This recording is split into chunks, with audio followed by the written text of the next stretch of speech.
Growing up as a child, I always thought myself a young, carefree boy, going out and having fun with his friends, with his family. But as I got older, I realized something was missing from my life. It caused me to become quiet and introverted, what the mainstream media might call emo.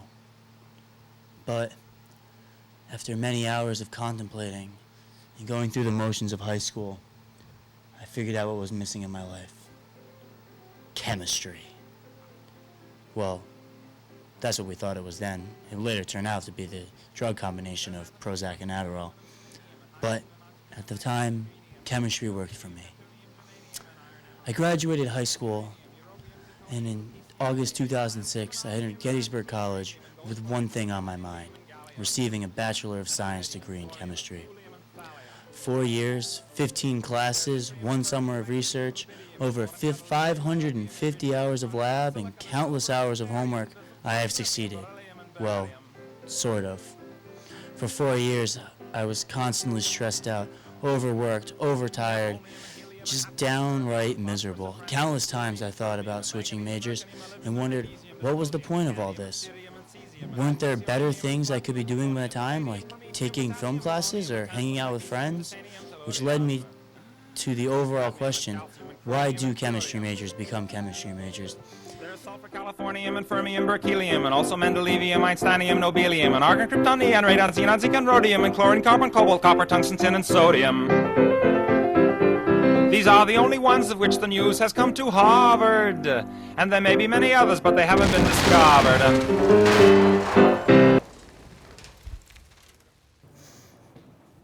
Oh, hi there. I was just studying on my way to class. But anyhow, my name is Zach Travis, and welcome to my second home here on the Gettysburg College campus, the Science Center.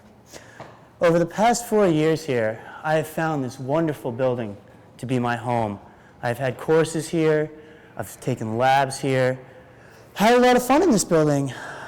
And I guess what better place to begin my journey with you in discovering why chemistry majors become chemistry majors, why they put themselves through hell and torment for 4 years to get a Bachelor of Science degrees. And I guess the best way to start this journey with you is to go talk with my professors, the same people who have helped me for the past 4 years. So I guess the best way to start this off is to ask you, where did you get your degrees in chemistry, and where did you do your postdoc, and then what subject did you do that on? My bachelor's degree at a small Catholic school in Wilkes-Barre, Pennsylvania by the name of King's College. And then I went to Cleveland to Case Western Reserve University, and I majored in analytical inorganic chemistry there. Got my PhD and then moved on to do a postdoctoral at Ohio State. And at Ohio State, I was also in inorganic chemistry and applied for teaching jobs and was offered a job at Gettysburg College, and I've been here ever since. I got a BS degree in chemistry from Bucknell University. Went to graduate school at the University of North Carolina, Chapel Hill, and postdoced at Rutgers University for 2 years. The graduate work and postdoc were both in the area of bioinorganic chemistry, involved with making small model complexes of enzymes that contain metal ions. So it was pretty inorganic, but they hired me for an organic chemist anyway. At what point in your life did you decide that you actually wanted to go into chemistry? I've always wanted to be a scientist. Growing up in the 60s, it was the whole space race, Sputnik thing had just kind of blossomed when I was in elementary school. And so science was viewed as you know, a very cool profession to go into. And I guess I've always had an interest in chemistry. I really looked forward to taking chemistry courses in high school. I started college as a chemistry major, so it wasn't like something that I evolve to? In 1964, when I was 8 years old, my parents took me to the World's Fair in New York City. And one of the places we went was the DuPont Pavilion. At the DuPont Company's exhibition, they had a chemistry, magic, and demonstration show. And they had liquid oxygen, and they had things burning, and they had color changes and mixing and bubbling, and that absolutely, totally fascinated me. Soon after that, I asked for a chemistry set. We had a room above the laundry room that was vacant, and they let me set up a lab there. And I used to it was all totally messing around. Now, all through that time, I had my heart set on being first a baseball player, and then a football player, and then a basketball player, and then I think I wanted to become a professional golfer. And by the time golf happened, it became pretty clear that I didn't have the athletic ability to make a career out of any of them. So I figured instead of using my athletic skill to make a living, I better use my brain. And so I was a chemistry major in college right from the start. Now that you've become a professor, have you ever noticed how frustrated some of your students get when faced with a tough workload, and how do you help them get through it? I guess I've noticed. I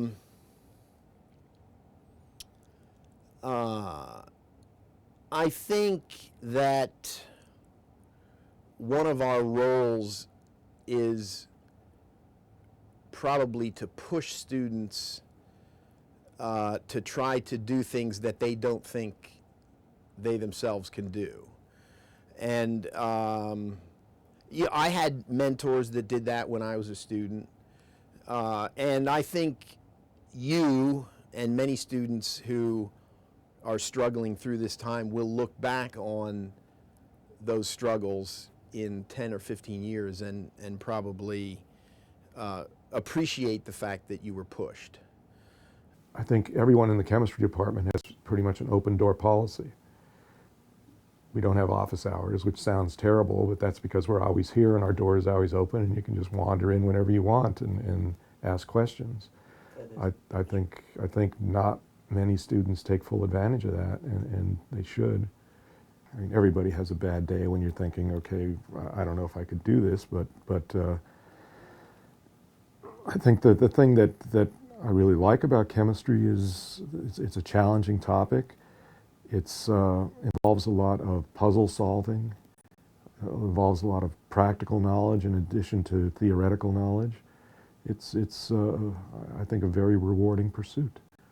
So, do you think a lot of students bring this stress and frustration upon themselves just through procrastination and laziness?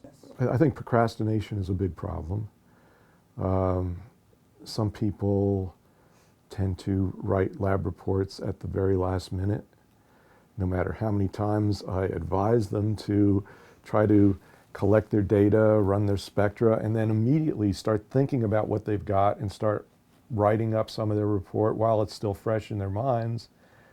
No, they'll let it go for 2-3 weeks and then come back, and if they're lucky enough to find their data again, then they have a hard time writing up the report because things aren't as clear to them as to what they had done in lab.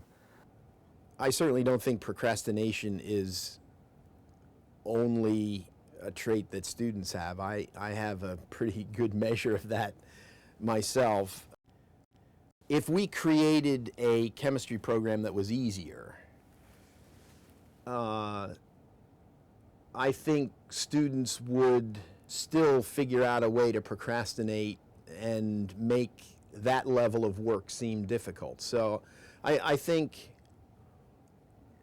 there's a natural tension between faculty and students, and our job is to push them and show them that they can overcome their procrastination. And at some point, the student may become passionate enough about the subject that, they overcome some of the frailties of character that cause them to be lazy or procrastinate, which again everybody has, faculty included. Right. And so I think procrastination is a big problem. You can't study for a chemistry exam the night before. You really have to gradually learn the material. It's not something where you're memorizing something. You are learning concepts, applying those concepts. It's not something that you can just cram in the night before in a burst of memorization. It just doesn't work. Some people try. So, what do you think currently motivates the chemistry majors at Gettysburg College to pursue a BS in chemistry? I think it's a lot of the same things that motivated me to go into chemistry. A love of science to some extent. You want to get involved in the scientific process. You enjoy taking on challenges. You enjoy solving puzzles. You enjoy trying to understand our world and how things work. And chemistry is really at the center of how things work. It's a connection between physics and biology. There's mathematics thrown in there. All these other sciences, chemistry is kind of central to that. I would say there are several things. One is, I think a lot of students come to college wanting to major in chemistry because they had a really good high school experience. And they either did well in high school or they were particularly excited by their high school teacher. I think there's a certain number of people who use it as a stepping stone to a professional school like medical school or pharmacy school. And there are a fair number of chemistry jobs out there, working for pharmaceutical companies, chemical companies. So it's a mix of practical motivation and excitement about chemistry.